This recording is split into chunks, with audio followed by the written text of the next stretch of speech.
Hi friends, ഇന്ന് നമുക്കൊരു variety chicken സ്റ്റൂവിൻ്റെ recipe കണ്ടാലോ. അപ്പത്തിൻ്റെ കൂടെയോ ബ്രെഡിൻ്റെ കൂടെയൊക്കെ കഴിക്കാൻ പറ്റിയ നല്ല അടിപൊളി ചിക്കൻ സ്റ്റൂ ആണ്. എല്ലാവരും ഒന്ന് ട്രൈ ചെയ്ത് നോക്കണം. നിങ്ങൾക്ക് ഇഷ്ടപ്പെടും തീർച്ചയാണ്. വീഡിയോ ഫുള്ള് കാണണേ. ഇഷ്ടപ്പെട്ടാൽ മാത്രം സപ്പോർട്ട് ചെയ്താൽ മതി. 1/2 കിലോ ചിക്കൻ എടുത്തിട്ടുണ്ട് ഞാൻ. ഇതിലേക്ക് ഇച്ചിരി മഞ്ഞൾപ്പൊടിയും ഗരം മസാലയും ഉപ്പും കുരുമുളക് പൊടിയും കൂടി ചേർത്ത് അരമണിക്കൂർ തിരുമ്മി വെച്ചതാണ്. ഇതിലേക്ക് കുറച്ച് സ്പൈസസ് വേണം. കറുകപ്പട്ട, ഗ്രാമ്പു, ഏലക്ക, പെരുംജീരകം ഇത്രയും എടുത്തിട്ടുണ്ട്. വഴറ്റുന്നതിന് ആവശ്യമായിട്ട് ഒരു സവോള, ഒരു കഷ്ണം ഇഞ്ചി ചതച്ചത്, 2-3 അല്ലി വെളുത്തുള്ളി, 3-4 പച്ചമുളക് എടുത്തിട്ടുണ്ട്. ഇനി ഒരു പാനിലേക്ക് വെളിച്ചെണ്ണ ഒഴിച്ച് നന്നായി ചൂടായി വരുമ്പോൾ ഈ സ്പൈസസ് ഒക്കെ ഇട്ട് നന്നായിട്ടൊന്ന് പൊട്ടിച്ചെടുക്കണം.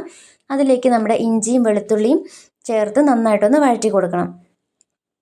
ഇതൊന്ന് വഴന്ന് വരുമ്പോഴേക്കും അതിലേക്ക് പച്ചമുളകും അരിഞ്ഞു വെച്ചിരിക്കുന്ന സവോളയും കൂടി ചേർത്തിട്ട് നന്നായിട്ടൊന്ന് വഴറ്റിയെടുക്കാം. ഈ സമയം കൊണ്ട് നമ്മുടെ ചിക്കനോടെ ഒരു വിസിലിൽ വെന്തിട്ടുണ്ട്. ആ ചിക്കനിലേക്ക് നമുക്ക് അരിഞ്ഞു വെച്ചിരിക്കുന്ന ഉരുളക്കിഴങ്ങും ക്യാരറ്റും ചേർത്ത് കൊടുത്തിട്ടുണ്ട്. ഇത് രണ്ടിലേക്ക് ഒരു ലേശം ഉപ്പും കൂടി ഇട്ട് ഒരു വിസിലടിച്ച് ഒന്നും കൂടി വേവിക്കാൻ വെക്കാം. ആ സമയത്തേക്ക് നമുക്കൊരു 5-10 കാഷ്നട്ട് ഒന്ന് വെള്ളത്തിലിട്ട് കുതിർത്ത് വെച്ചതുണ്ട്. ഇതൊന്ന് അരച്ച് പേസ്റ്റ് പോലെ ആക്കി എടുക്കണം. ഒരു 1/2 കപ്പ് തേങ്ങാപ്പാലും കൂടി ഈ സമയത്ത് നമുക്ക് റെഡിയാക്കി വെച്ചിട്ടുണ്ട്. നമ്മൾ വഴറ്റിക്കൊണ്ടിരിക്കുന്ന സവാള ഇവിടെ റെഡി ആയിട്ടുണ്ട്. അതിലേക്ക് നമ്മൾ വേവിച്ച് വെച്ചിരിക്കുന്ന ചിക്കനും വെജിറ്റബിൾസിൻ്റെ കഷ്ണങ്ങളും കൂടി ഇട്ട് കൊടുത്തിട്ടുണ്ട്. ഇതിലേക്ക് നന്നായിട്ടൊന്ന് ഉരുളക്കിഴങ്ങൊക്കെ ഒന്ന് നന്നായിട്ടൊന്ന് ഉടച്ചു കൊടുക്കുന്നുണ്ട്.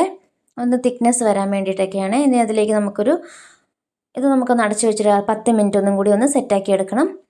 ഒരു 10 മിനിറ്റ് കഴിഞ്ഞ് നമുക്കിതൊന്നും കൂടെ ഇളക്കി കൊടുത്ത് ഇതിലേക്ക് കുറച്ച് കുരുമുളക് പൊടിയും കൂടി ചേർത്ത് കൊടുക്കുന്നുണ്ട്. ഇപ്പം കുരുമുളക് പൊടിയും കൂടി ചേർത്തിട്ട് നന്നായിട്ടൊന്ന് ഇളക്കി കൊടുക്കാം. ഇനി ഇതിലേക്ക് നമ്മൾ അരച്ച് വെച്ചിരിക്കുന്ന കാഷ്നട്ടിൻ്റെ പേസ്റ്റ് ഉണ്ടല്ലോ, അതും കൂടി ചേർത്ത് കൊടുത്തിട്ടുണ്ട്. അതും കൂടി ചേർത്ത് കൊടുത്ത് നന്നായിട്ടൊന്ന് ഇളക്കി കുറച്ച് കറിവേപ്പിലയും കൂടിയൊക്കെ ഇട്ട് ഒന്ന് മൂടി വെക്കണേ. ഒരു 5 മിനിറ്റ് മൂടി വെക്കണേ. ഇപ്പോൾ നമ്മുടെ 5 മിനിറ്റ് ആയിട്ടുണ്ടെങ്കിൽ നമുക്ക് തേങ്ങാപ്പാൽ ഏറ്റവും ലാസ്റ്റായിട്ട് നമുക്ക് തേങ്ങാപ്പാലും കൂടെ ഒഴിച്ച് കൊടുത്തൊന്ന് സെറ്റാക്കി എടുക്കാം.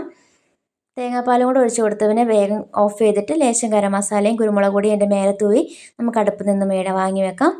ഇനി ഇതിലേക്ക് ഞാനൊരു കുറച്ച് നെയ്യ് ഒഴിച്ച് അതിലേക്ക് കുറച്ച് കാഷ്യൂനട്ടും മുന്തിരിയും കൂടെ വറുത്തിടുന്നുണ്ട്. ഓപ്ഷണലാണ്, ഇഷ്ടമുണ്ടെങ്കിൽ ചെയ്താൽ മതി. അതേ സെയിം നെയ്യിലേക്ക് കുറച്ച് ചെറിയ ഉള്ളി കൂടി വറുത്ത് ഇട്ടിട്ടുണ്ട്. നല്ല അടിപൊളി നല്ല ടേസ്റ്റുണ്ട്. നല്ല ഇരിക്കും തോറും നല്ല തിക്കായിട്ട് കുറുകി വരികയും ചെയ്യുവേ. ഇതിൽ കൂടെ കഴിക്കാൻ വേണ്ടിയിട്ട് ഞാൻ നല്ല ബ്രെഡുണ്ട്. ആവി കയറ്റി കഴിയുമ്പോൾ നല്ല സോഫ്റ്റാണ്. എല്ലാവരും ഇഷ്ടപ്പെട്ടാൽ സപ്പോർട്ട് ചെയ്യാൻ മറക്കല്ലേ. അടുത്ത വീഡിയോയിൽ കാണാം. Bye bye.